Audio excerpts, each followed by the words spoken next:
الحمد لله وكفى وسلام على عباده الذين اصطفى خصوصا على سيد الرسل وخاتم الأنبياء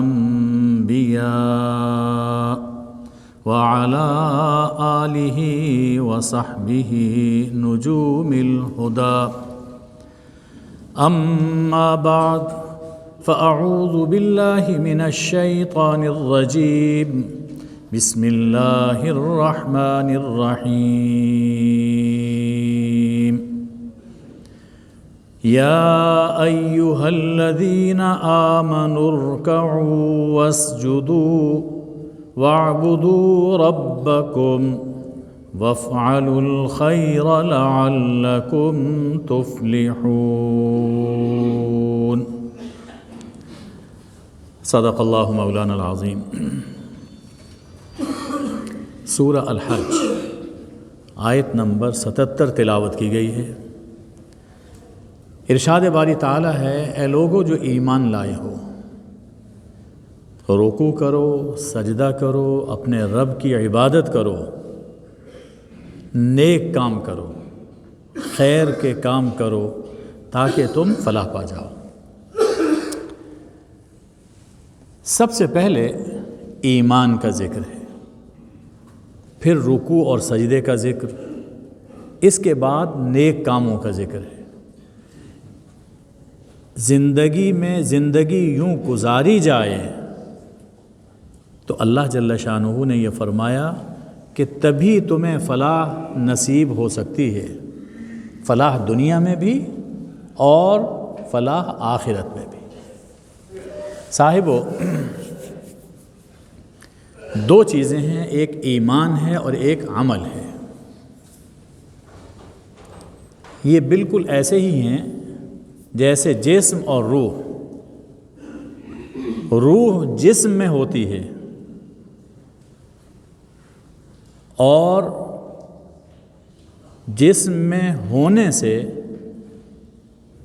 پتہ چلتا ہے کہ اس کے اندر روح موجود ہے، اور اگر روح اور جسم الگ الگ ہو جائیں تو انسان زندہ نہیں رہ سکتا۔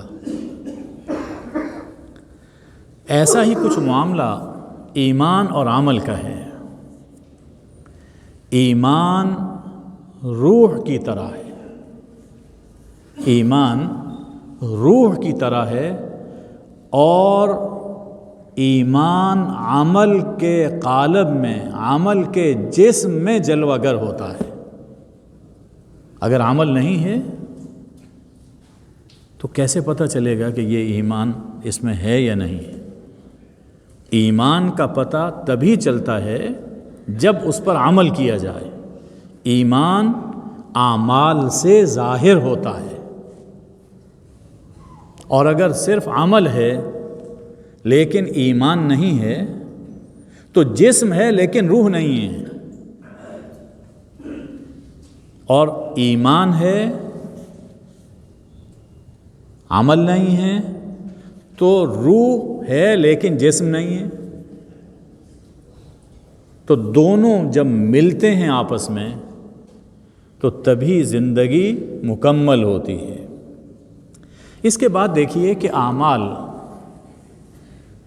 کے بھی دو حصے ہیں، ایک ہے عبادت اور ایک ہے خدمت یا اخلاق۔ عبادت اور اخلاق، ہم یہ بھی کہہ سکتے ہیں کہ حضور اکرم صلی اللہ علیہ وآلہ وسلم نے اپنی بعثت کے بعد انسان کو جن کاموں کی دعوت دی وہ ایمان اور اعمال ہے۔ قرآن پاک میں آپ جا بجا یہ پڑھیں گے کہ اِلَّا الَّذِينَ آمَنُوا وَعَمِلُوا الصَّالِحَاتِ، ایمان اور عمل صالح، اور عمل صالح میں کچھ اعمال کا تعلق اللہ سے ہے، کچھ اعمال کا تعلق اللہ کی مخلوق سے ہے۔ جن اعمال کا تعلق اللہ سے ہے وہ عبادت ہیں، اور جن کا تعلق اللہ کی مخلوق سے ہے وہ انسان کے اخلاق اور انسان کی خدمت ہے، نیکی کے کام ہے۔ یہی اسلام ہے، مکمل اسلام اسی کو کہتے ہیں، ایمان اور اعمال صالحہ کو۔ اور ہم جانتے ہیں کہ اسلام ہمیشہ سے ہمیشہ کا دین ہے، حضرت آدم علیہ السلام سے لے کر حضرت محمد صلی اللہ علیہ وآلہ وسلم تک ہر پیغمبر، ہر رسول یہی دین لے کر آیا۔ اس لیے جتنے بھی پیغمبر آئے ان کی تعلیم یہی رہی کہ سچ بولنا اچھا ہے، جھوٹ بولنا برا ہے، انصاف بھلائی اور ظلم برائی ہے، خیرات نیکی اور چوری بدی ہے۔ ہر پیغمبر کی تعلیم ہر زمانے میں یہی رہی۔ کبھی ایسا نہیں ہوا کہ جھوٹ کو کسی نے اچھا کہا ہو، چوری ڈاکے کو، بدماشی کو کسی دور میں اچھا سمجھا گیا ہو، اچھا کہا گیا ہو، ایسا نہیں ہوا۔ یہاں تک کہ حضور اکرم صلی اللہ علیہ وآلہ وسلم اس دنیا میں تشریف لائے تو دین کے دوسرے شعبوں کی طرح قرآن پاک نے یہ فرمایا کہ الیوم اکملت لکم دینکم واتممت علیکم نعمتی ورضیت لکم الاسلام دینا، دین کی تکمیل ہوئی۔ تو اخلاق میں، عبادات میں بھی تکمیل ہوئی ہے۔ اخلاق کے بارے میں حضور اکرم صلی اللہ علیہ وآلہ وسلم نے فرمایا کہ انما بعثت لاتمم مکارم الاخلاق، مجھے تو بس اس لیے بھیجا گیا ہے کہ میں بہترین اخلاق کی تتمیم کروں، ان کی تکمیل کروں، مجھے تو اللہ نے بس اس لیے بھیجا۔ تو حضور اکرم صلی اللہ علیہ وسلم نے اعلیٰ اخلاق کو اس کی بلندیوں تک پہنچا کر دکھایا۔ اور ایسا نہیں تھا کہ بعثت کے بعد کچھ وقت لگا ہو، کچھ عرصہ چھوڑ کر آپ نے یہ کام شروع کیا۔ اللہ نے آپ کی فطرت میں اخلاق حسنہ ودیعت فرمائے تھے۔ چنانچہ نبوت سے پہلے کی زندگی آپ کی پڑھ لیجئے، آپ جیسا خلیق اور مہربان اور صادق اور امین کوئی نظر نہیں آتا۔ اور بعثت کے بعد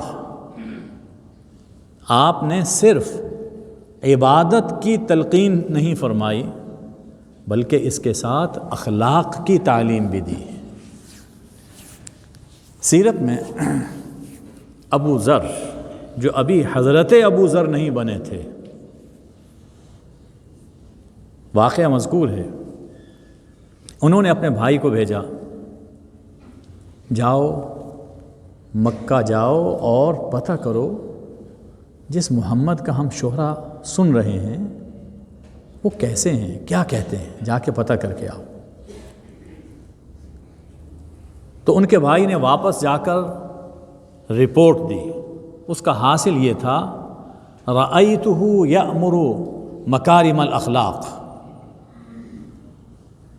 میں نے دیکھا، انہیں دیکھا بھالا، ان کی باتیں میں سنتا رہا، وہ بہترین اور اعلیٰ اخلاق کی تعلیم اور تلقین فرماتے ہیں۔ حاصل آپ کی زندگی کا یہ تھا بالکل ابتدا میں۔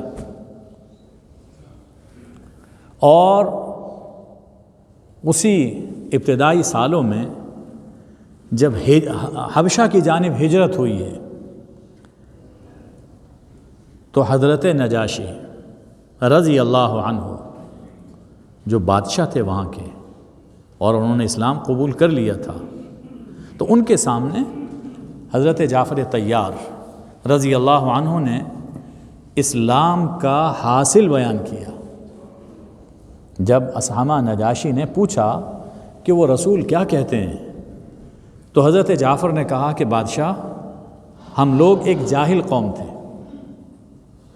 بتوں کو پوجتے تھے، مردار کھاتے تھے، بدکاریاں کرتے تھے، ہمسایوں کو ستاتے تھے، بھائی بھائی پر ظلم کرتا تھا، زبردست زیر دستوں کو کھا جاتے تھے۔ اس اثنا میں ایک شخص ہم میں پیدا ہوا، اس نے ہمیں سکھایا کہ ہم پتھروں کو پوجنا چھوڑ دیں، سچ بولیں، خون ریزی سے باز آئیں، یتیموں کا مال نہ کھائیں، ہمسایوں کو آرام دیں، پاک دامن عورتوں پر تہمت نہ لگائیں۔ حضور اکرم صلی اللہ علیہ وآلہ وسلم کی سیرت طیبہ کو پڑھیے۔ جو کچھ آپ تعلیم فرماتے تھے، آپ کی زندگی اس کا ایک عملی اور روشن نمونہ تھی۔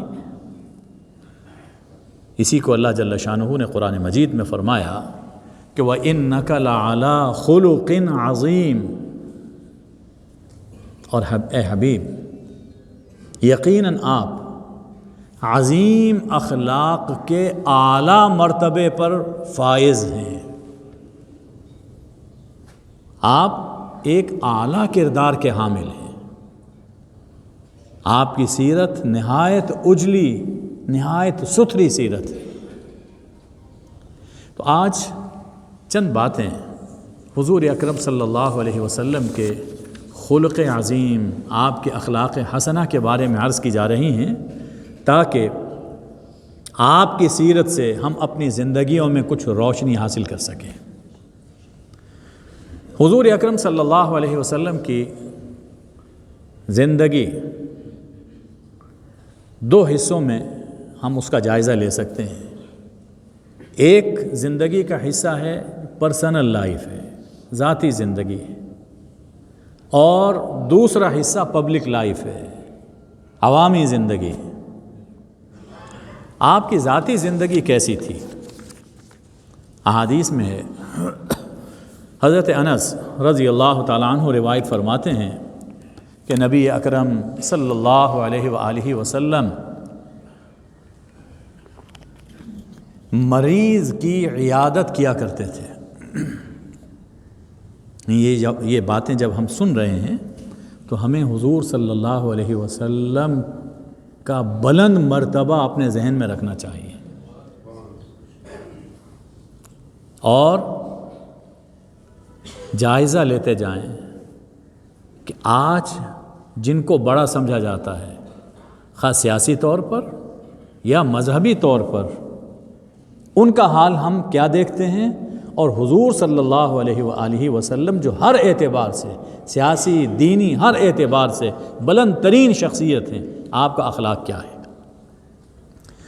حضور صلی اللہ علیہ وآلہ وسلم مریض کی عیادت کے لیے جایا کرتے تھے، جنازے کے پیچھے چلتے تھے، اور مملوک غلام کی دعوت بھی قبول فرما لیتے تھے۔ غلام کی دعوت بھی آپ قبول فرما لیتے تھے۔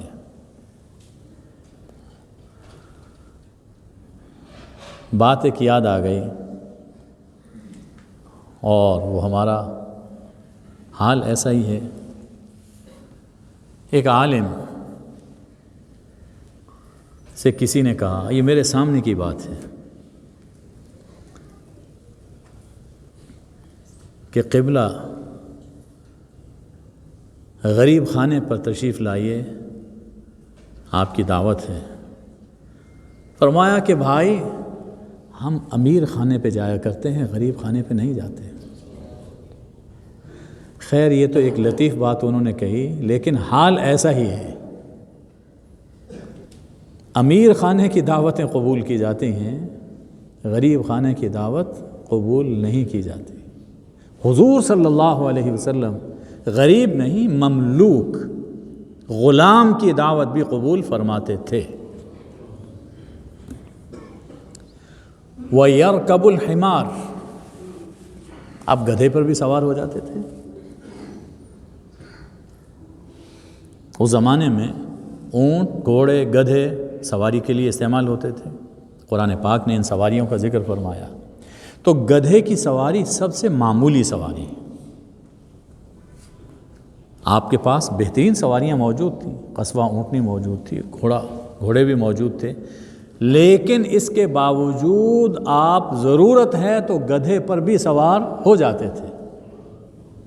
حضرت انس کہتے ہیں کہ میں نے غزوہ خیبر میں دیکھا کہ آپ گدھے پر سوار ہیں۔ آج یہ سواری آج کے دور کا ایک بڑا فتنہ ہے، بالخصوص بڑے لوگوں کے لیے بڑی سواری چاہیے، مہنگی سواری چاہیے، معمولی چھوٹی گاڑی پر سفر نہیں کرنا۔ جب کبھی چینج آتی ہے تو صرف اقتدار میں چینج نہیں آتی، سواریوں میں بھی چینج آتی ہے، فرنیچرز میں بھی چینج آتی ہے، ڈیکوریشن میں بھی چینج آتی ہے، ہر چیز میں چینج چاہیے، حالانکہ سب کچھ ٹھیک ہوتا ہے۔ تو معمولی سواری پر بیٹھنے سے شخصیت معمولی نہیں ہو جاتی، انسان کو بڑا یا چھوٹا انسان کا کردار بناتا ہے۔ حضرت عائشہ رضی اللہ تعالی عنہ روایت فرماتی ہیں کہ حضور صلی اللہ علیہ وآلہ وسلم اپنا جوتا خود گانٹھ لیا کرتے تھے اور اپنا کپڑا خود سی لیا کرتے تھے، اور اپنے گھر میں آپ یوں ہی کام کاج کرتے تھے جیسے تم میں سے کوئی اپنے گھر میں کام کاج کرتا ہے۔ آپ بکری کا دودھ دو لیتے تھے، وَيَخْدِمُ نَفْسَهُ، اپنی خدمت آپ خود فرماتے تھے، کوئی الگ خادم نہیں رکھا ہوا تھا مستقل جسے پے کرتے ہوں، ایسا نہیں تھا۔ اور حضرت انس یہ خادم کے طور پہ رہتے تھے، لیکن ان کی اماں نے ان کو حضور علیہ السلام کے گھر میں چھوڑا ہوا تھا، اور کس لیے چھوڑا تھا؟ کہ آپ سے کچھ تعلیم اور تربیت حاصل کریں، اور واقعی انہوں نے جو کچھ حاصل کیا انسان حیران ہوتا ہے۔ لیکن آپ نے ذاتی طور پر کسی کو خدمت کے طور پر نہیں رکھا، آپ اپنی خدمت خود کر لیتے تھے۔ اچھا، اب یہ روایت جب ہم پڑھتے ہیں، ترمذی کی روایت ہے، ہمارے یہاں ان کاموں کو بہت معمولی سمجھا جاتا ہے۔ اگر کوئی جوتا گانٹھ رہا ہے، لباس سی رہا ہے، تو اسے موچی کہیں گے، درزی کہہ کے اس کا مذاق اڑائیں گے، اور نوکر، کام والا، کام والی، کمی، کئی طرح کے الفاظ بولے جائیں گے۔ حضور صلی اللہ علیہ وآلہ وسلم نے یہ کام خود کر کے ان کاموں کی حقارت کو ختم کر دیا۔ معاشرے میں کسی کو موچی کہہ کے اس کا مذاق نہیں اڑایا جا سکتا، کسی کو درزی کہہ کے اس کی تحقیر نہیں کی جا سکتی، کسی خاکروب کو حقارت کی نظر سے نہیں دیکھا جا سکتا۔ جو کام حضور صلی اللہ علیہ وسلم نے کیے ہیں وہ سب کام اپنی ذات میں سب اونچے کام ہیں، سب اچھے کام ہیں، اس لیے کہ آپ نے کوئی برا کام تو کیا نہیں، سب کام، جو کام بھی کیے وہ اچھے کام ہیں۔ اور اس کو ایک دوسرے پہلو سے بھی دیکھیے، آج ہم یہ سمجھتے ہیں کہ دنیا کا متمدن معاشرہ مغرب کا معاشرہ ہے، جدید ترین معاشرہ، مہذب معاشرہ مغرب کا معاشرہ ہے۔ آپ میں بہت سے احباب ہیں جو امریکہ، UK، جرمنی اور ان ممالک کا وزٹ کرتے رہتے ہیں۔ جن کاموں کو یہاں حقیر سمجھا جاتا ہے، یہی لوگ جب وہاں پہ جاتے ہیں تو وہ سارے کام اپنے ہاتھوں سے کرتے ہیں، وہ سب کام اپنے ہاتھوں سے کرتے ہیں۔ وہ کون سا معاشرہ ہے؟ متمدن، ترقی یافتہ، ڈیولپڈ کنٹریز ہیں۔ تو جہاں وہ لوگ ترقی کر کے جو لائف سٹائل انہوں نے اپنایا ہے، 1400 برس پہلے حضور صلی اللہ علیہ وسلم نے ہمیں وہ ترقی یافتہ لائف سٹائل عطا فرمایا۔ اگر یہ لائف سٹائل یہاں بھی اپنایا جائے تو کتنی پریشانیوں اور کتنے جھنجھٹوں سے ہماری جان یہاں بھی چھوٹ سکتی ہے۔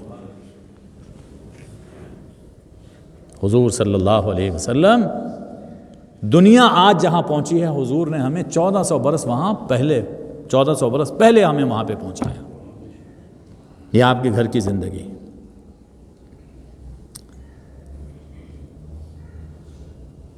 ایک اور روایت میں حضرت عائشہ کہتی ہیں کہ آپ اپنے گھر والوں کے کام میں لگے رہتے تھے، گھر تشریف لائے ہیں تو گھر کا کام کاج آپ کر رہے ہیں۔ فَإِذَا حَضَرَتِ الصَّلَاةُ خَرَجَ إِلَى الصَّلَاةِ، نماز کا وقت ہوا، نماز کے لیے چلے گئے۔ بس یہی ایک مومن کی زندگی ہے۔ ذاتی کام ہے، گھر والوں کا کام ہے، بچوں کے، ہاں جب نماز کا وقت آئے، عبادت کا وقت آئے تو پھر سب کچھ چھوڑ چھاڑ کر انسان مسجد میں چلا جائے۔ حضرت انس رضی اللہ تعالیٰ عنہ روایت فرماتے ہیں کہ رسول اللہ صلی اللہ علیہ وآلہ وسلم جب کسی سے مصافحہ کرتے تو جب تک وہ اپنا ہاتھ خود پیچھے نہیں کھینچتا تھا، حضور علیہ السلام اپنا ہاتھ پیچھے نہیں کھینچتے تھے،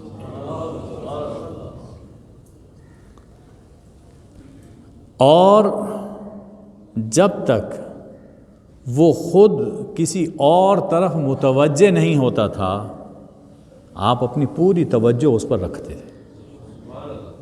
اور کبھی آپ کو نہیں دیکھا گیا کہ آپ نے کسی ہم مجلس کے سامنے پاؤں پھیلائے ہوں، پاؤں سمیٹ کر آپ تشریف فرما ہوا کرتے تھے۔ یہ آپ کی ذاتی زندگی۔ حضرت انس ایک اور بات بھی روایت فرماتے ہیں کہ میں نے 10 سال حضور علیہ السلام کے گھر میں رہا، 10 سال۔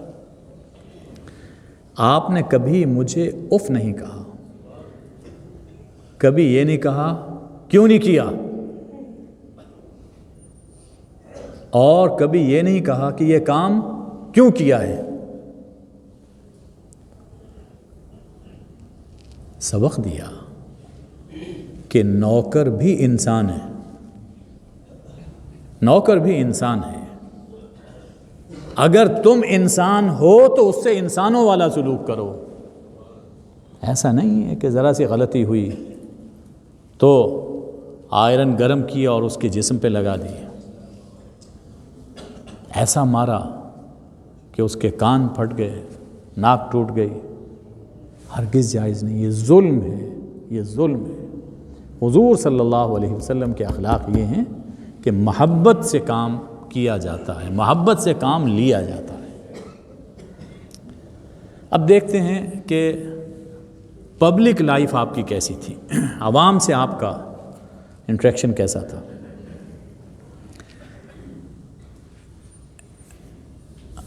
اس سے پہلے آپ کی ایک نصیحت سن لیجیے، اور اسے روایت کر رہے ہیں حضرت حذیفہ رضی اللہ تعالی عنہ۔ رسول اللہ صلی اللہ علیہ وآلہ وسلم نے فرمایا، امعا نہ بنو، امعا نہ بنو۔ پھر اس کی خود تشریح فرمائی کہ تم یہ سوچو اگر لوگ ہم سے اچھا سلوک کریں گے تو ہم بھی ان سے اچھا سلوک کریں گے، اور اگر وہ ہم سے برا سلوک کریں گے تو ہم بھی ان کے ساتھ برا سلوک کریں گے۔ ایسا مت سوچا کرو،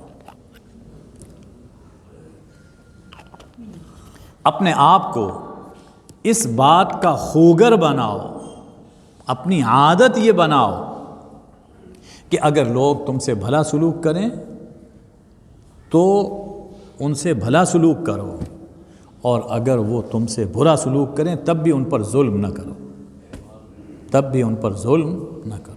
یعنی خود غرض نہ بنو، نفس پرست نہ بنو۔ خود قرآن پاک نے کیا چیز فرمائی، وَلَا يَجْرِمَنَّكُمْ شَنَآنُ قَوْمٍ علی اللہ تعدلوا اعدلوا هو اقرب للتقوی. کسی قوم نے تم پر زیادتی کی ہے تو اس کے جواب میں تم ان پر زیادتی نہ کرو بلکہ عادل کرو. عادل کرو. عادل خدا تک پہنچنے کا قریب ترین راستہ ہے. تو دیکھیے اخلاق کی دو سطحیں ہیں، دو طرح کے اخلاق ہیں. ایک ہے ادنا اخلاق، ایک ہے اعلیٰ اخلاق. ادنا اخلاق تو یہ ہے کہ جیسا کوئی آپ سے کرتا ہے آپ اس سے ویسا کریں، یہ تو ادنا ہے، جوابی اخلاق. لیکن برتر اور اعلیٰ اخلاق یہ ہے کہ آپ جن اخلاق کے مالک ہیں، جن اوصاف کے آپ حامل ہیں، آپ اپنے مقام پر قائم رہیں. کوئی اچھا سلوک کرتا ہے تو آپ اچھا سلوک کریں گے، لیکن اگر کوئی برا سلوک کرتا ہے، لیکن چونکہ آپ اچھے ہیں آپ نے اپنے مقام سے نہیں گرنا، آپ اسی مقام پر رہیں. یہ اعلیٰ اخلاق ہے. ادنا اخلاق برتر اخلاق ہے. حضور صلی اللہ علیہ وآلہ وسلم اعلیٰ اخلاق کے مالک تھے. طائف کا واقعہ ذہن میں لائیے کہ کس طرح حضور اکرم صلی اللہ علیہ وسلم کو لہو لہان کیا گیا. لیکن جب فرشتہ اللہ کا پیغام لے کر آتا ہے اور کہا جاتا ہے اگر آپ چاہیں تو ان پہاڑوں کو ان پر الٹا دیا جائے، تو آپ کیا اس کے جواب میں فرماتے ہیں؟ اللہم اہد قومی فانہم لا یعلمون. اے اللہ میری قوم کو ہدایت عطا فرما، یہ نہیں جانتے کہ میں ان کی خیر خواہی کی بات کر رہا ہوں. آپ نے ہلاکت نہیں، اس لیے کہ آپ اپنے مقام پر کھڑے تھے. جوابی اخلاق کیا ہوتا؟ ہاں ان کو تباہ کر دیا جائے. آپ نے ہلاکت نہیں چاہی، ہدایت چاہی. ایک واقعہ بڑا عجیب ہے حضور صلی اللہ علیہ وسلم کی سیرت میں، اور یہ مکی دور کا واقعہ ہے. قدیم زمانے سے شیبی بنو شیبہ میں کعبہ کی کلید برداری چلی آ رہی تھی، جسے حجابہ کہتے ہیں. کعبہ کی کنجی ایک خاص خاندان کے پاس تھی. حضور صلی اللہ علیہ وسلم کے دور میں عثمان بن طلحہ وہ کلید بردار تھے. ایک دن آپ نے عثمان سے کہا دروازہ کھول دیجئے، میں اندر جا کر عبادت کرنا چاہتا ہوں. انہوں نے انکار کر دیا. حضور صلی اللہ علیہ وسلم نے فرمایا کہ عثمان وہ دن کیسا ہوگا جب یہ کنجی میرے پاس ہوگی، جسے چاہوں گا دوں گا. اب دیکھیے مکی دور ذہن میں لائیے اور سوچئے کہ آپ جو بات فرما رہے ہیں وہی شخص یہ بات کہہ سکتا ہے جسے اپنی دعوت پر کامل یقین ہو. ایک عام انسان کو تو دور دور تک وہ کامیابی نظر نہیں آتی تھی. اس پر عثمان نے جواب میں کہا وہ قریش کی ہلاکت اور ذلت کا دن ہوگا. آپ نے فرمایا نہیں، وہ قریش کی عزت کا دن ہوگا. مکہ فتح ہوا، آپ نے بلایا عثمان کو اور کہا کہ کھولو. اب تو انکار کی مجال نہیں تھی. کعبہ کا دروازہ کھولا گیا، اندر تشریف لے گئے. جب تک اللہ نے چاہا عبادت کی، باہر آئے اور آپ دیکھتے ہیں کہ کعبہ کا دروازہ اونچا ہے تو دہلیز پر آپ کھڑے ہو گئے. کنجی آپ کے پاس تھی. حضرت علی کرم اللہ وجہہ پاس ہی تھے. عرض کی کہ یا رسول اللہ اجمع لنا الحجابۃ مع السقایا. زائرین حجاج کو پانی پلانے کی خدمت صدیوں سے ہمارے خاندان میں ہے، یہ کلید برداری کا شرف بھی ہمیں عطا فرما دیں، ہمارے اپنے خاندان میں بنو ہاشم میں یہ رہے. آپ نے جواب نہیں دیا. فرمایا عثمان کہاں ہے؟ اور وہ شرمندگی سے چہرہ چھپا رہے تھے. عثمان آئے، فرمایا کہ حاکم مفتاح کا یا عثمان، عثمان چابی لو.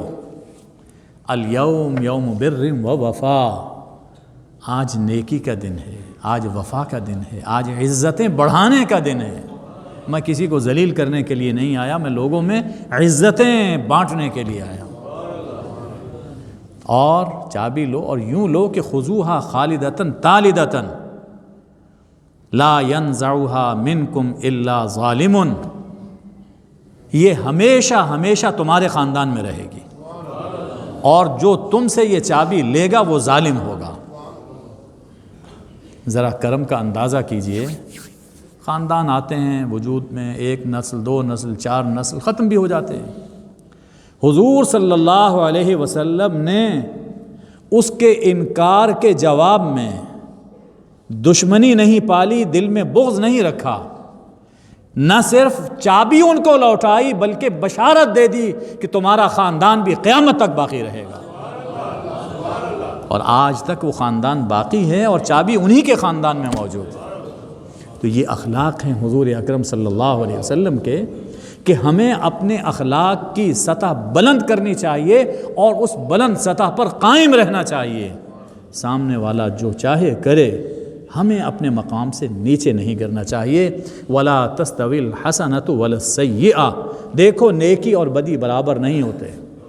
ادفع، نیکی کے ذریعے برائی کو دور کرو. کوئی تم سے برا کرتا ہے تم اس سے اچھا کرو، دیکھو گے کہ وہ جو دشمن ہے وہ تمہارا مخلص دوست بن جائے گا. اللہ مجھے آپ کو عمل کی توفیق عطا فرمائے. وآخر دعوانا ان الحمد للہ رب العالمین.